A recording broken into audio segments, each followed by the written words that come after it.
Hi everyone, I'm David Fisher, and this is Presidential Chronicles, the series of books and videos on American history as seen through the lives of the presidents of the United States. This episode is from the life of Martin Van Buren, and the focus is Re-emergence. The year is 1825. It's been a tough year for Van Buren. He had suffered political defeats at the national level and the state level. At the state, it was his political rival, DeWitt Clinton, getting back into the governor's chair, and he had some other setbacks in the state legislature as well. And on the national level, in the previous election year, he had supported William Crawford for the presidency, who had ultimately lost out to John Quincy Adams. So it had been a tough period, but he comes back to Washington. He's a master politician, knows how to get things done, and he was ready to lead as a leader of the opposition against the Adams administration. Focused on obstructing legislation from his position in the United States Senate, particularly around federally funded internal improvements. And Adams was coming with a very aggressive agenda. Roads, bridges, canals, and other things that he wanted to use federal tax dollars to fund, oftentimes within individual states. Van Buren was among many Jeffersonian followers who believed this was unconstitutional, not sanctioned by the Constitution. He was strongly against, and sure enough, he was aggressive and successful in helping to thwart most of these initiatives that were being pushed by the administration.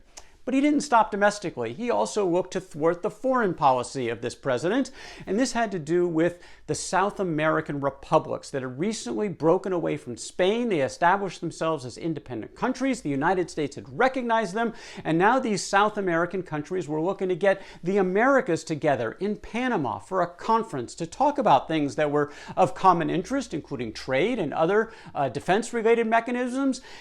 And the United States, John Quincy Adams and his administration wanted to participate. They were going to send a couple of representatives, but those nominations were stalled in the Senate, and Martin Van Buren had a lot to do with it. There were some ideological concerns about perhaps the administration going away from the long-standing position of neutrality and getting involved perhaps a little bit too much with these South American states. There's also some concern from the South, the fact that these new countries had outlawed slavery, and they thought this might be bad for the Americas. But mostly this was just about politics. Martin Van Buren was out to thwart the administration, and so he stalled until the point where eventually representatives were authorized to go to the conference, but it was too late and it went ahead without them. Who was mostly responsible for that? Well, according to the president, John Quincy Adams, he noted that the resolutions against participating in the conference were the fruit of the ingenuity of Martin Van Buren and bear the impress of his character, which, by the way, would have been a compliment if Van Buren had privy to Adams's diary where he made this note.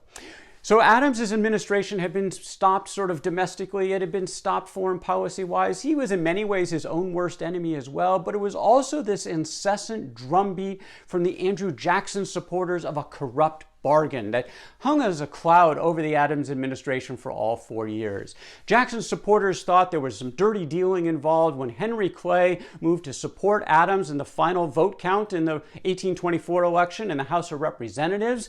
As especially convinced when Clay became Secretary of State, they charged this was a corrupt bargain. The case is weak. We've talked about it in previous episodes, but it didn't stop them from piling on. This was relevant because the 1828 presidential election basically started the day after the 1824 one had come to an end, and it was going to be Jackson against Adams in a bit of a rematch, and the question was for Martin Van Buren, where would he stand?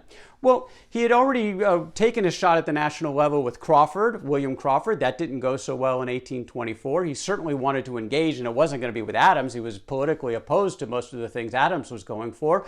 But he didn't really know Jackson, and Jackson very much hung around with the people that he knew best. And they had put together a group called the Nashville Central Committee that were focusing on promoting Jackson throughout these 4 years for the run in 1828. So where would Van Buren sit in? Well, the key was New York.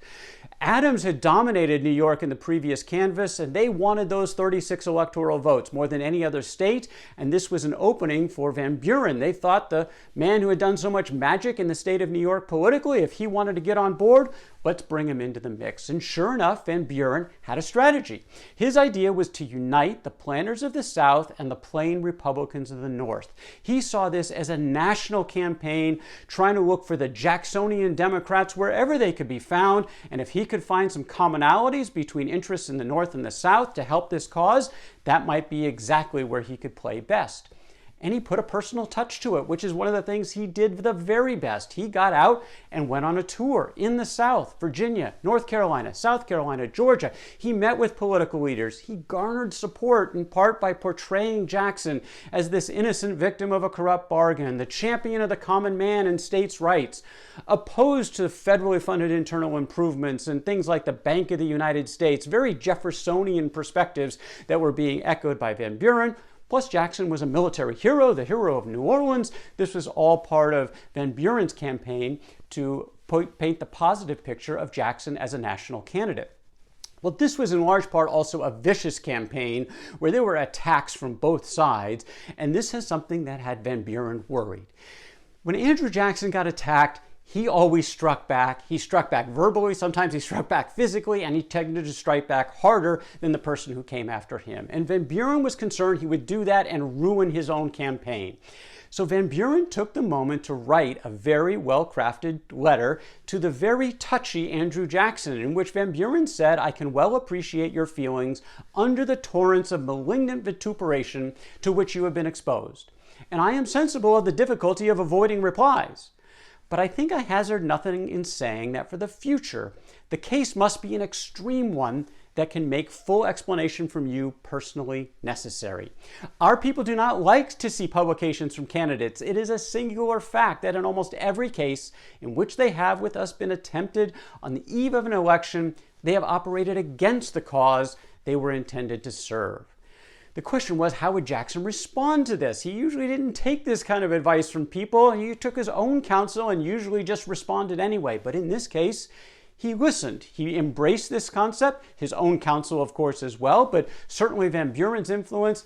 He decided to keep quiet and not respond to the attacks, and it certainly helped him politically. In the end, it was really no contest. He more than doubled Adams in the Electoral College, 178 to 83. So it's a national victory for Jackson and a national victory for Martin Van Buren. The credit, of course, mostly goes to Jackson, but one person, Daniel Webster, gave a lot of it to Van Buren. Webster said that Martin Van Buren did more to prevent Mr. Adams' re-election in 1828 and to obtain General Jackson's election than any other man. Yes, than any 10 other men in the country. So strong praise for the political operative Martin Van Buren. The question is, where would Van Buren land next? A lot of folks thought he would land a top spot in the cabinet, represent New York for the services that he performed for Jackson during the election. But the New Yorkers actually had another idea. They wanted Van Buren as their governor. Van Buren's political rival, DeWitt Clinton, had recently suddenly and surprisingly died at the age of 58, so he was out of the picture. Van Buren was coming off of this electoral triumph along with at Jackson's side, and it was time for him to come home, according to his fellow New Yorkers, to become governor. He was nominated and he was elected. And he served just over a month because, yes, he was also nominated to be Jackson's Secretary of State. He accepted the governor's position on January 1st, and he served for 43 days. Eventually, his nomination went to the United States Senate for Secretary of State.